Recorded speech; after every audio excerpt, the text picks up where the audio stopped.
Tying.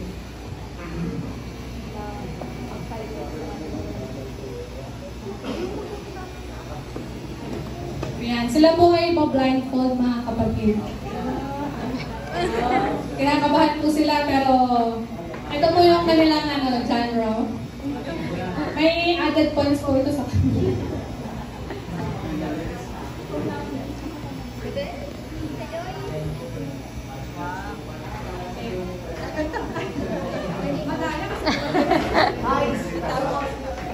Wala po na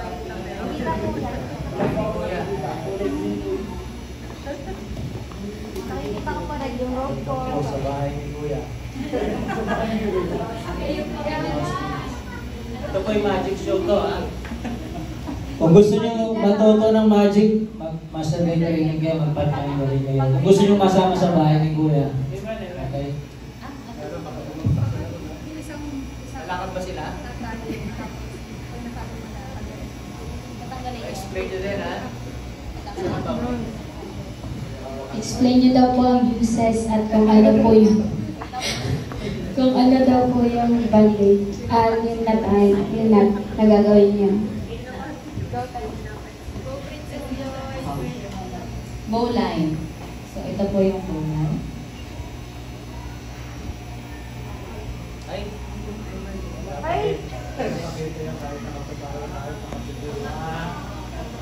Ayan. So ito po ay bowline. Ang purpose po niya. Pasensya na po pero hindi po namin ma-assure na lahat po ay makita ko yung purpose. Pero ang purpose po ng bowline is to secure a rope or to tighten it. Bowline. Ginagamit po siya ni Desmond Doss. Desmond Doss. One more life goal. Sa akin naman po ay double bowline. Parang pares lang po ng kay Ate Des, pero dalawang ikot po siya. Ala!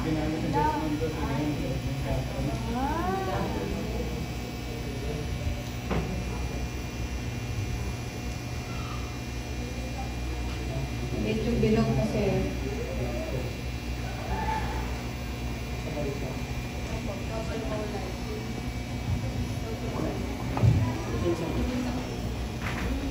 Next po ay surgeon's knot. Coming from a word, surgeon.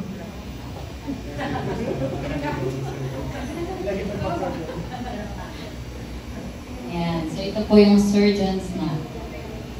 Okay, next. Surgeons na po, tama, coming from the word surgeon. Kapag po nag-o-opera ang mga surgeon, kasi ako po yung isa sa naging team sa surgery, sa operating room, yan po yung ginagamit na end knot. Tapos para hindi mag-close, nalagyan ang operan sa ibabaw. So ginagamit po yung pang-close ng surgery or pang-splint. Pang-splint, pang-tourniquet sa mga sugat na talagang hindi na makontrol ang bleeding. Yung bowline naman po, bukod sa sinabi niya, ginagamit ko yung pantali sa mga legs ng mga hayop para hindi siya, pag gusto nyo siyang or sa leeg din, pwede.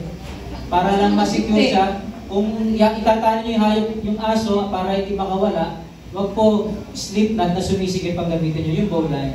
At ginagamit din po yan sa rescue. Kasi yung sinabi ka na si Desmond Doss, yun yung ating non-combatant na Adventist ng World War II na nag-rescue siya sa taas do sa Okinawa sa Japan ng mga 300 plus na soldier pero na-record 73 lang. Yun po gamit niya. Bowline, ni-rescue niya yung mga wounded sa taas pababa. Okay, next. Ano daw? Tapos na. Tapos na po. Surgeons na ito. Sunod. Fisherman's net. Fisherman. Ginamit po ni Peter nung siya po ay nangisda. Kasi fisherman si Peter.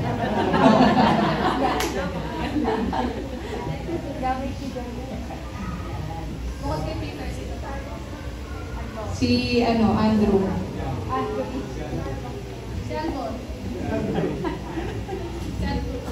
Fisherman's knot. Ayan. Iba pang use ng fisherman's knot, pang-connect ng tali. Halimbawa, gusto mo mag-connect ng rope na papailiin mo, papahabain, hindi mo na kailangan magputol, magkabit ulit, fisherman's knot. Kasi siya ay na-extend at saka nahatak. Ayan, ibig sabihin, ayan. Hahaba siya. Ngayon, paikliin mo yung tali, hatakin mo. Ginagamit din sa mga truck, yung mga nagtatali ng mga bagay sa truck.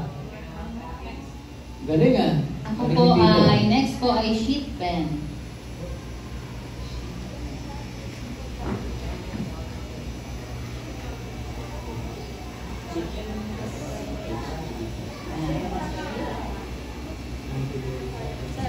Para sa ng sheet pen. From the word sheet, yan. Okay. Turuan ko na ang sheet pen po, kagaya ng fisherman na pangdugtong, connecting ropes. Pag dudugtong ka ng isang isang makapal at manipis na tali. Yun po, fisherman's sheet pen. Ang sheet pen naman po, may isang taling makapal, isang taling maikli pag dudugtongin mo. Hindi mo na kailangan bumili. Or pwede rin pareho ng kapal, pero mas useful siya sa gano'n. Ang fisherman's knot, equal size ng tali pag dudugtongin mo. Okay. Alpine butterfly po. From the word butterfly. Alpine yan. Butterfly. Ang patanggal po ng kaba. Saan ginagamit ng alpine? Panghuli ng barbaro. Butterfly. Yan po ginagamit sa rappelling. Pagkakit ng bundok. Halimbawa yan yung butas. Gusto mong maglagay, wala kang harness na dala. Dito mo papasok yung lubid. Ito na yung harness mo. Ito na yung pinaka-clip mo. Tapos sakit baba na yan. Pang-rappelling. Next po ay stevedore. Stevedore. Stevedore. From the word Steve. Steven. Yeah. So I believe po ito pong stevedore ay stopper po siya. Mas secure na stopper. Yeah. Parang double overhand pero mas secure po siya. Para hindi lalong kumalas. Ayan. Halimbawa, may tataliin kayo para hindi mag-loose, yan ang pang-lock nyo. Or, patali siya sa mga end ng supot ng sako. Halimbawa, ito sa supot ito, gusto nyo mag-close, tatalian nyo ng stevedore.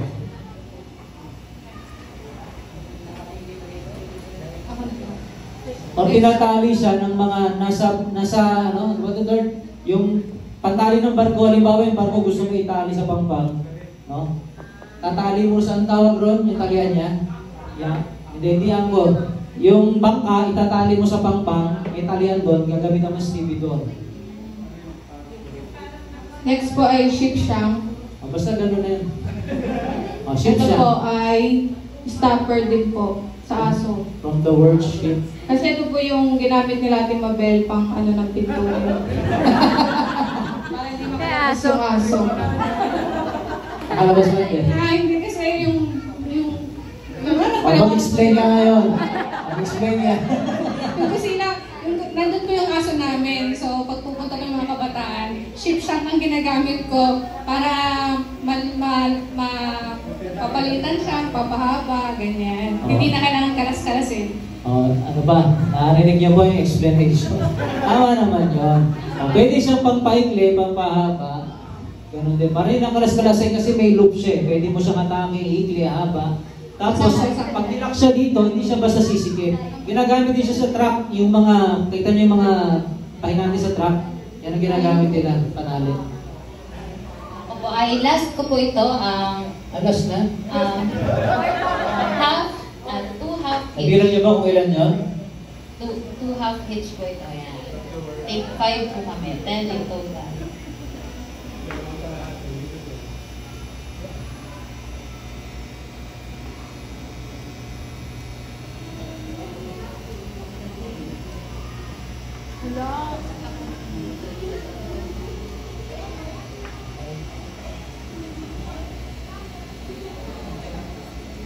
Yan po, two half hitch.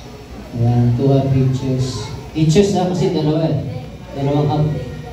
So para sa 2 half hitches, yun po yung pag nakita, nag-aral mo kayo ng tayo, makita nyo yung mga nuts na merong hitches, meron po yung pinagtatalian or meron pong tinatali sa lag, tinatali sa mga kahoy o sa mga bakal. Hitch po yun. Yung 2 half hitches, ginagamit po kapag meron kang gustong, halimbawa may tent ka, Lalagyan mo siya ng pole, yung tent mo mano-mano, improvise lang, para ang tent tumayo, hindi bumagsak, kukuha ka ng mga bantali, isusupport mo yung sa kahoy o sa puno, sa peg, gagamitan mo ng 2 pitches para mahatak siya tumayo.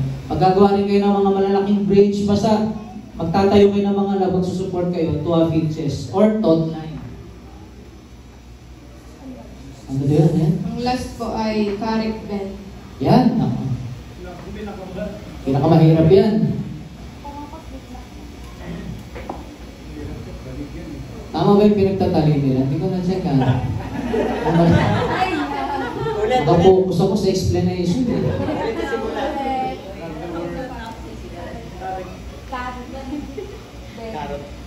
Pakita mo sa kanila. Ayan. Meron po kami bonus. Ang tawag dito? Ang tawag dito? Carrot bend po. Kung nakikita nyo ito, tanongin ko sana siya. Pag ganito po carrot bend, ito po ay full carrot bend. Ibig sabihin, yung kanyang working end, parang opposite ang pinaglabasan nila. Kasi ang single carrot bend, hindi ito naka-X yung kabilang side, diretso siya. Pag ganito po itsura, nasa taas yung working end yung isa baba, carrot bend. Pero kapag kapag ang tali na itong end na to, nandito sa baba, ibig sabihin, pareho silang nandito, may bilog, iba pong nut na yun, iba tawag yun. O, navy breastplate tawag na. Anong uses nito? Ito po yung ginagamit, pag shortening, at tawag dito yung decorative nuts. Ibaba, pansinin nyo yung mga Chinese nuts, uso to eh, sa mga Chinese. Yung gumagawa sila ng decoration using tali, ito po common na makikita nyo, yung mga map na decorative. Pansinin nyo yung bumibili ng mga map na mabusisi masyado. Ang ginagamit doon para mabuo yun, carrot bend. So pang-decorate po itong carrot bend. Bukod sa isa kasi ginagawa nitong stopper nut. Pero mostly ito yung decorative nuts. Okay, bonus. Yung pinakamahirap po. Okay, pwede kayo mag-request. Ako na Ano po. ba mag-request? Siya na lang doon. Ang pinakamahirap po ay Request nga eh. square na.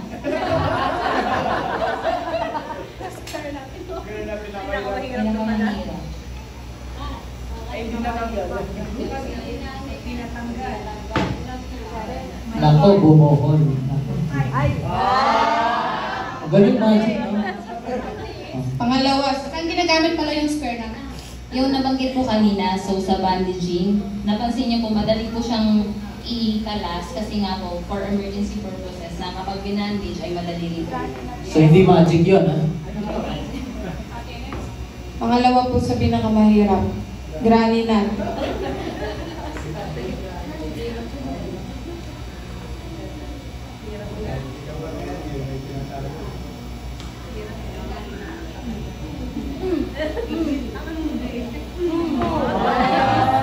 So habang inihilang granny na, tumihigpit.